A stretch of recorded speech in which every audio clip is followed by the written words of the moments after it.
Hey guys, it's Danny. Welcome to another Q&A episode. We have been renewed for another year, which is great, of course, by rePotme. So today I will be answering more of your questions that you left actually last year in the comment section of my videos and under these videos. So I'm gonna try to answer all of them today, and we're gonna start the new year fresh next time. So before I start answering questions, this video is of course sponsored by rePotme.com, who offers you everything you could possibly need to properly take care of your orchids, from potting mixes to pots, fertilizers, accessories, and everything in between, even grow lights.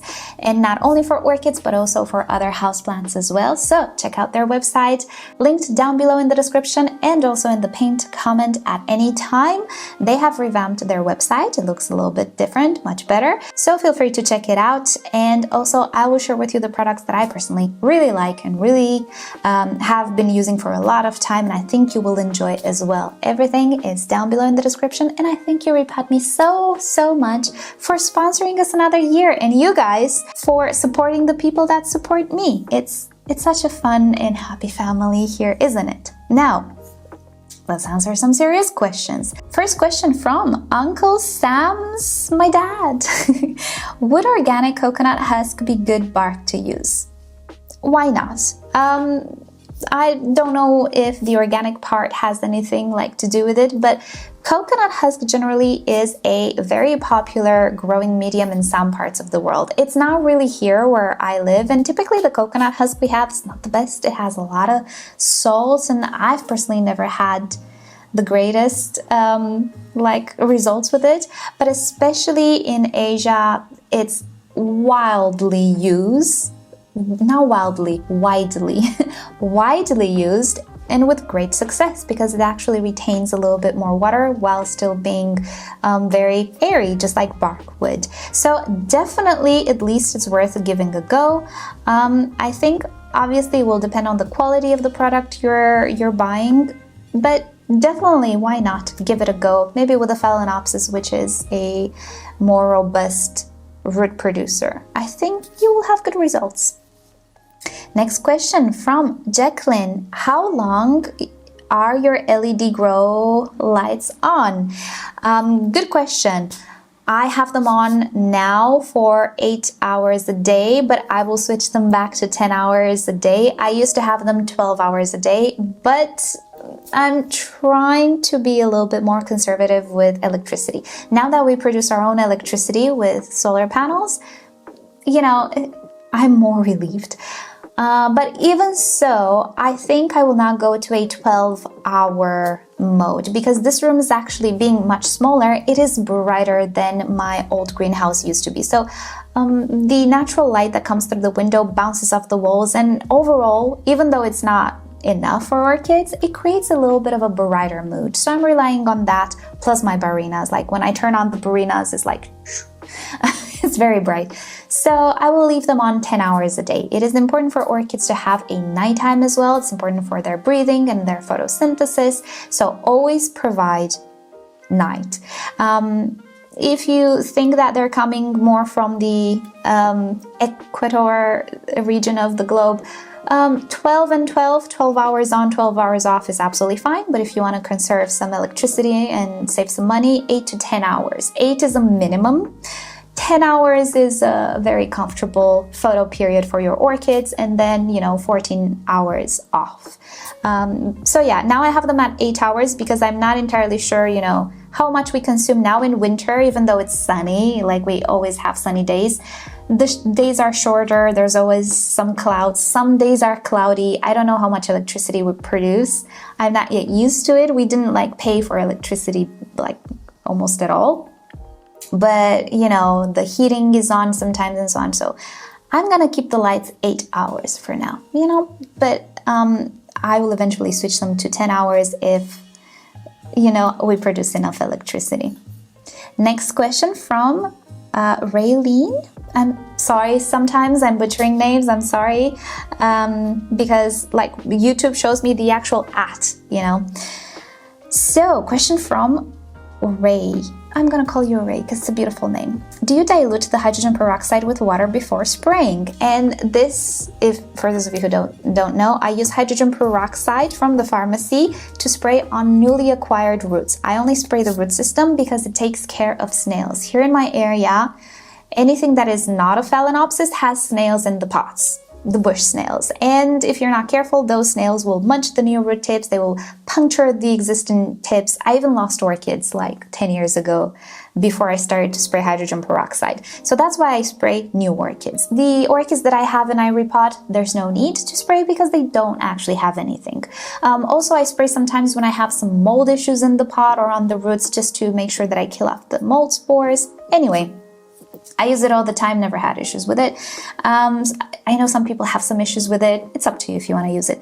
If I dilute it, I don't. If it's a 3% directly from the pharmacy, I don't dilute it. But most of the times I find it in like supermarkets and stuff, and it's the 6%. So that, yes, I dilute with pure water, with reverse osmosis water until I get to 3%. So it's a 1-in-1. I get the quantity of hydrogen peroxide to 6% and I add to it the same quantity of reverse osmosis water and it dilutes it to a 3%. So it depends. I try to aim for a 3% concentration. If it's higher than that, I dilute it. If not, not. Right. Next question from Rainy. Rainy days. Oh, I see what you did there. Cute. Have you grown Spathoglottis orchids? What substrate would you recommend for them? I don't know if I grew them. Let me Google because I think I'm confusing it with the Trichoglottis. No, I have not had... I had one, but it was like I tried to grow it outside because it is a garden orchid. Maybe I'll try it in the garden. It got completely decimated by thrips and spider mites outside. Could not. So personally, I don't have good advice for you. I remember, I think I put it in a terrestrial mix. The mix that I use for Ludicias, it's an orchid mix that I find locally, but it has peat moss in it. Or cocoa, shredded cocoa fiber. It's bark and shredded cocoa fiber. I think I used that because this is a terrestrial orchid. And I think it went okay for a while, but then the bugs got to it. And it was too late. So if you guys have any advice for rainy days, let us know in a comment below because I'm not the best person to talk about Spathoglottis. I'm rubbish. I don't have success with them. Maybe one day I'll try them again when I start to order orchids again. Maybe this year. I have some priorities first, but I'll try it again. It's a garden orchid. All right, we actually ran out of battery, so if the frame looks a little bit different, sorry, that's why I had to rearrange the camera. I need to actually remove the camera from the tripod to change the battery. Anyway, next question from Don Faris. How do you make cuttings for or from, I guess, orchids? You don't. I guess you're referring to like the typical orchids that you find in flower shops, like Phalaenopsis and I don't know, dendrobiums and all of those things. You could take cuttings from jewel orchids, and I think I have a video on it. I'll put it down below, which have stems and they create roots from the stems. You can take cuttings from a vanilla orchid as well, but those are maybe the more obscure orchids, even though jewel orchids have become pretty popular. But I don't know if you're referring to them. So if you're referring to the typical Phalaenopsis orchids, you don't do cuttings because they don't work like that. They're not gonna catch. And if you think about the flower spike cuttings and getting keikis from them, I'm sorry, this thing always moves. I actually have a experiment where I took a lot of Phalaenopsis cuttings and I tried to obtain some keikis following, you know, the sphagnum moss, whatever thing, and it didn't work out. I'll link you to that down below if you want to see it, if you missed it. So I'm not entirely sure what type of cuttings you're referring to or what you're expecting or how much you know about orchids, but typically getting cuttings from orchids is not a thing. We can't propagate them through cuttings. Maybe some dendrobiums, like the soft cane dendrobiums, but that's a whole different story. I wouldn't do that. I would, like, if you're new to orchids, don't cut any orchid. We could discuss about some nuances here, but I don't think it's the case. you could follow up with another question just to give us more clarity. But for now, don't cut any orchid because I'm not sure what you want to cut. Next question from Dan. Hi Danny, are you planning to try to grow Cymbidium orchids in the garden? Good question. No, not in the garden, because right now I feel like I don't actually have much shade. I need my trees to grow a little bit more. I need to establish some other plants that might be taller and shade a little bit more from the garden right now, and especially in the front of the garden, blasting. Sun is blasting. I'm gonna wait for the plumeria trees to grow a little bit more.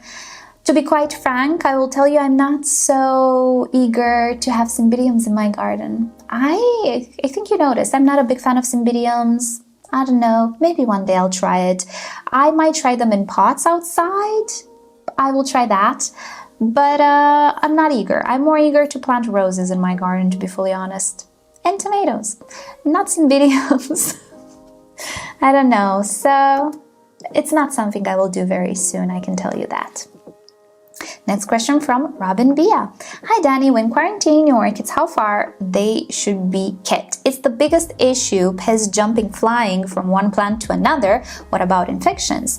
Would two plants' leaves have to be touching to spread a virus or fungus? Thank you as always for your good advice. Okay, so there are a few questions here that I want to address. Very good questions. Ideally, you would want to have the orchids separated into different rooms because yes, you can have some bugs that can fly from one to another, aphids, thrips, and so on. Realistically though, I don't know how many of us quarantine orchids quite like that, right? So if you have spider mites, they won't spread as much. They would much rather crawl because they can't fly, but some insects will fly. Mealybugs will not spread as much. They will crawl, but they won't fly.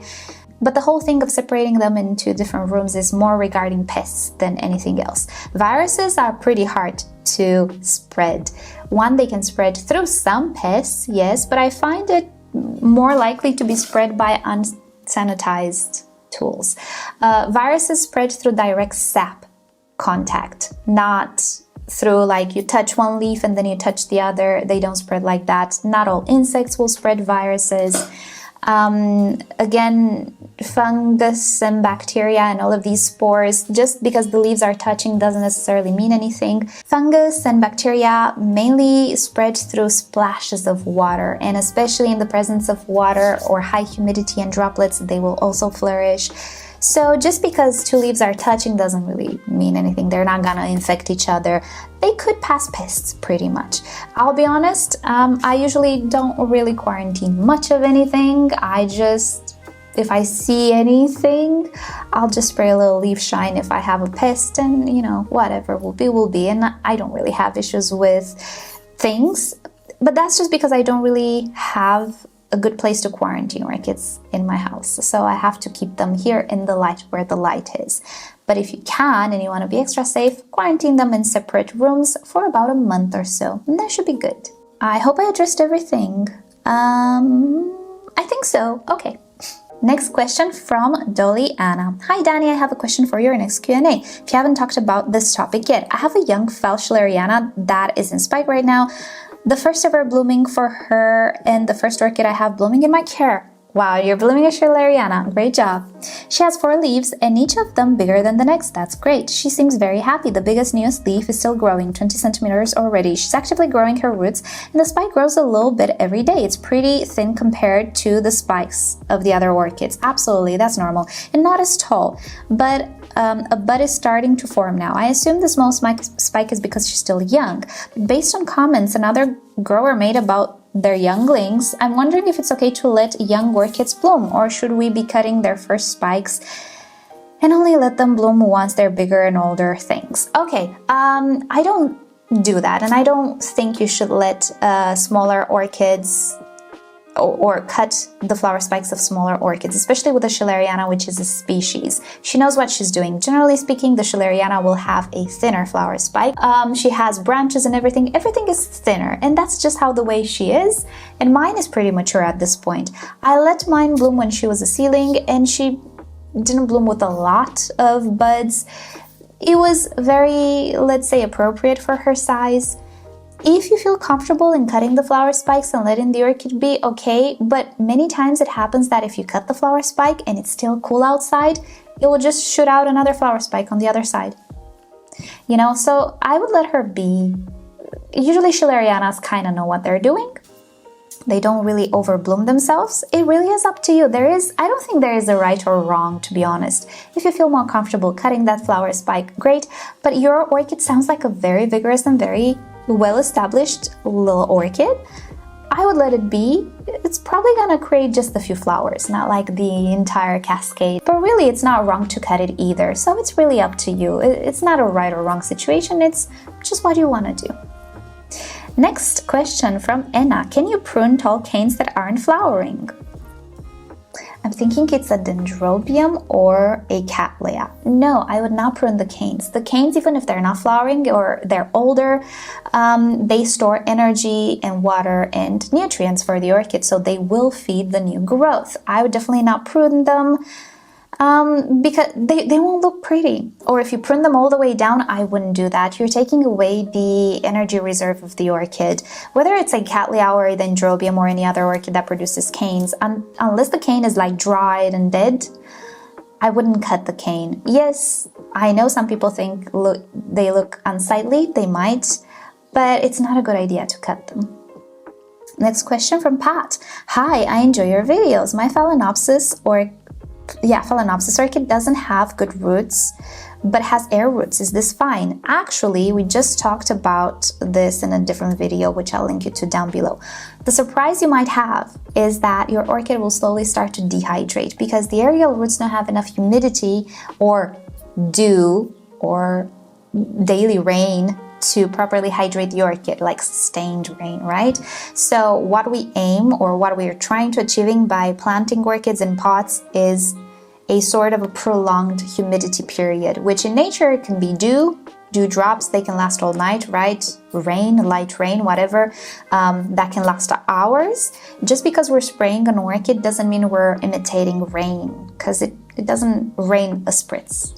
It rains a little for a period of time. The water runs down. It keeps that orchid wet, like the roots, it keeps them wet for a longer period of time. So what I would suggest is to tuck the roots inside the potting medium, repot the orchid.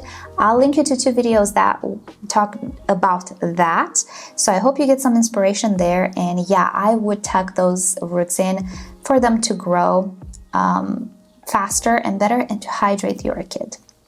Next question, Jelly Crackers merch. Hello, one of my orchids' roots suddenly just died. I just don't know what happened. Can you tell me why this might have been? I have one orchid where the roots are very healthy and growing outside the pot. Well, there could be many reasons. Maybe the potting mix just went bad. If it's an old potting mix, if you never repotted it or you didn't repot it in a long time, maybe the potting mix got so old and starting to decompose and got so acidic that it started to burn the roots. Or also, if it's bark, with time it loses its integrity and becomes mushier and mushier, and maybe the roots got suffocated.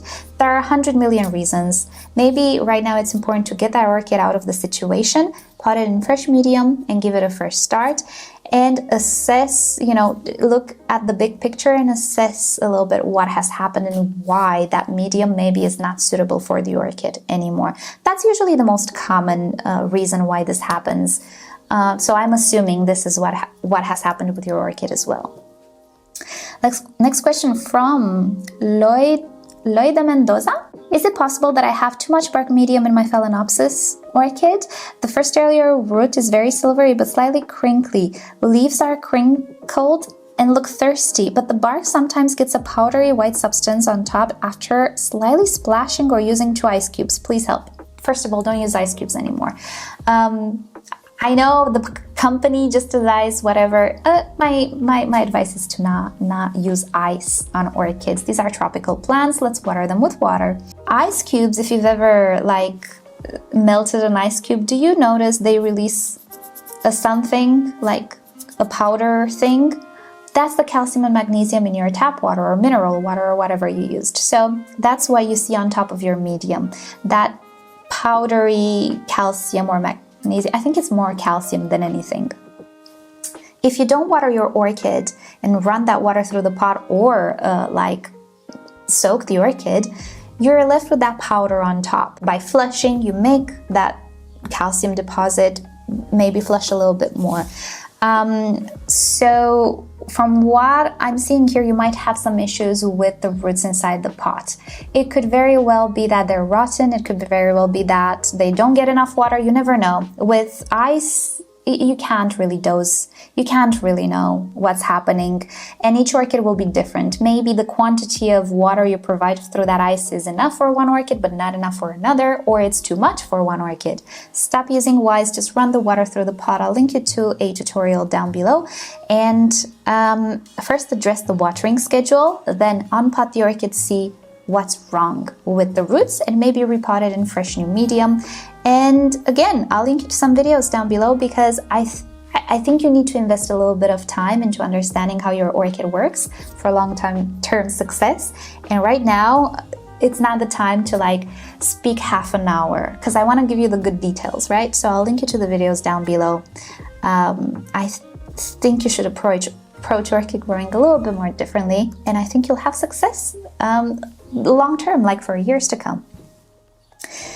Okay, next, Alien Labrador. Hi Danny, I have a question. Why is that I never see supermarket flower shop orchids with aerial roots? Do growers have a technique to guide the roots into the pot? Whenever I try to guide aerial roots into the pot, they would only die. Yes, the reason why you don't see aerial roots in flower shop orchids, there are two reasons. One, they are cut, and especially with dendrobiums and cattleyas and stuff, I have purchased so many, and also oncidiums, so many orchids with cut roots, because they're in the way. You know, when they ship and all of that, they just cut all of those roots that are outside the pot so they don't tangle with each other. That's one. And not so much with Phalaenopsis, I feel like. But with Phalaenopsis, there's another thing happening. They're pretty young orchids. They are being sold at their first bloom. That's why, especially with mini phals, do you notice they only have a few flowers, and then when you have them a few years, they're like this big orchid? Yeah, they're young orchids and they don't have time to put out, you know, that jungle of roots that you see. Some flower shop Phalaenopsis do have aerial roots, especially the bigger ones. Some of them will have more or less aerial roots, but keep in mind they're young orchids. And sometimes, especially if you're not buying a Phalaenopsis, if you look on top of the pot, you will see cut roots. So that's why, you know, they keep them tidy more for the functional aspect of things.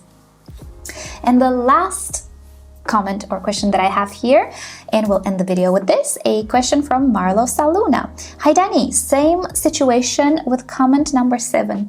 I don't know which one was that, but we'll figure it out. Can I use pumice instead of lava rock? And can I also apply the sandwich method, sphagnum moss and pumice layer by layer, or just use pure pumice? I'm afraid of fungus. I'm tired of repotting my orchids in cocoa cubes, chips, because they become moldy and accumulate fungus. Same with me. I grow most of my orchids, phals and cattleyas, in clay pots, hanged.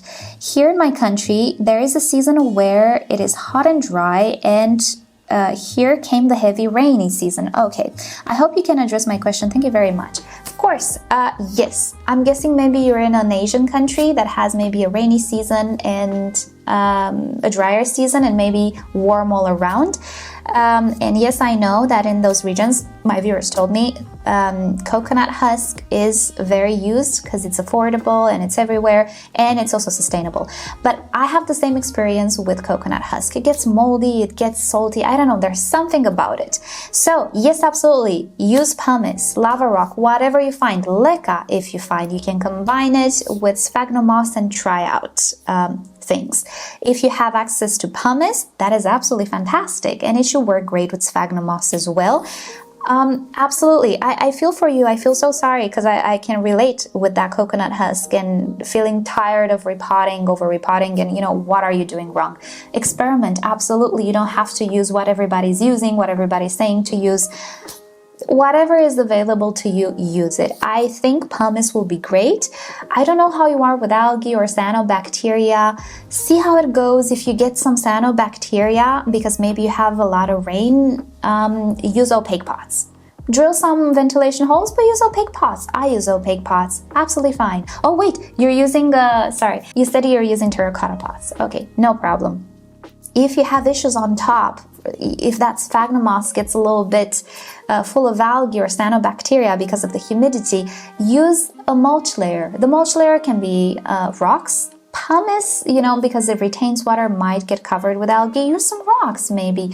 Use something else if you have issues. If you don't, but experiment. Use whatever fits the purpose. And if pumice fits the purpose, absolutely, you need to try it. And that's the best advice that I can give everyone. If your environment doesn't fit like the norm or my tutorials or whatever, or how the vast majority of home growers grow the orchids, experiment.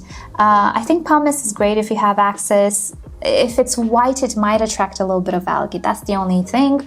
Lava rock is great as well if you have access to it and it doesn't really attract algae at all.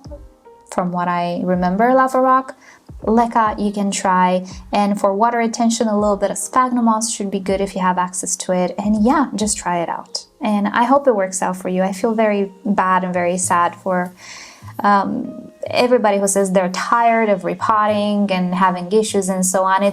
Trust me, it's gonna get better if you find the formula that works for you. And it just so happens the formula is different for all of us. It is what it is. And yeah, if you live in a similar environment, please give some advice to our viewer and let's help them out. Alrighty, so with that said, we're done for today. Thank you guys so much for watching. Leave me your comments, your questions. If I didn't get to your questions, I'm gonna go back and see what I missed. But leave me your questions down below in the comment section and I'll try to get to your questions as soon as I can. Right, so with that said, I hope you all have a great day. Thank you, rePotme, for sponsoring yet another year, yet another season of Q&As. And remember to check them out down below. And thank you for supporting the people who support me. And I'll see you all next time. Bye!